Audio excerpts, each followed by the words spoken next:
So guys, Regent Heights sa kabila ng bagyong Christine. Ayan, nandito tayo guys ha. Kitang-kita nyo naman, it's a non-flooded community ha. Ayan ang sitwasyon sa Regent Heights ngayon guys. Quick update lang ha. Yan. Non-flooded area along the road. Pinakamagandang location. No history of flood in the area of San Jose del Monte, Bulacan. Ayan guys. Update tayo ngayon. So guys, aside from the bagyo update dito sa Regent Heights, San Jose del Monte, meron tayong great news ha. So, ngayon, nakuha na yung corner dito. So, special lang siya. Special within this month of October sa mga naghahanap ng magandang pwesto dito. Diba ito yung entrance gate? Pasok mo dyan. Amenity area o commercial units. Itong corner lot na to na malaki. Yan, ang laki niyan guys, oh. Available yan, okay?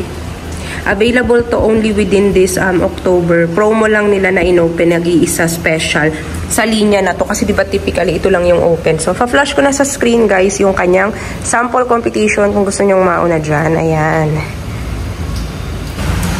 So, ayun nga guys. Ito yung... Hello. Sensya na, nagbibideo lang. May kasama ka? Oo. Okay. Sige.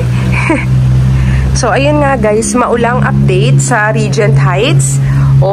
Ayan ha, bagyo ha. Dito talaga maganda sa San Jose del Monte. It's a non-flooded area. Okay, nakita nyo yung corner lot na yun guys. I-grab nyo na kaagad yun. Kontakin nyo ako, no walk-ins. At least 1 to 2 days before, let me know para sa ating tripping. Okay, dito. Bawal mag-walk-in and you will also avail my promo free aircon. Okay, promo ko yan. Exclusive lang.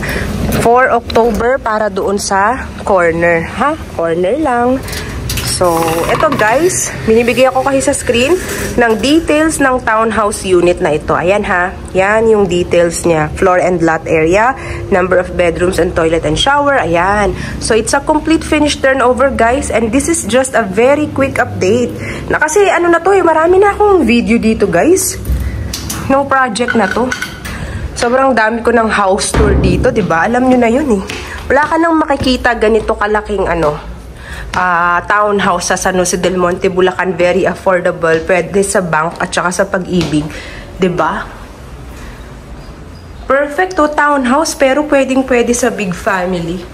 Saan ka pa, 'di ba, guys? Dito lang 'yan sa Regent Heights. Non-flooded area.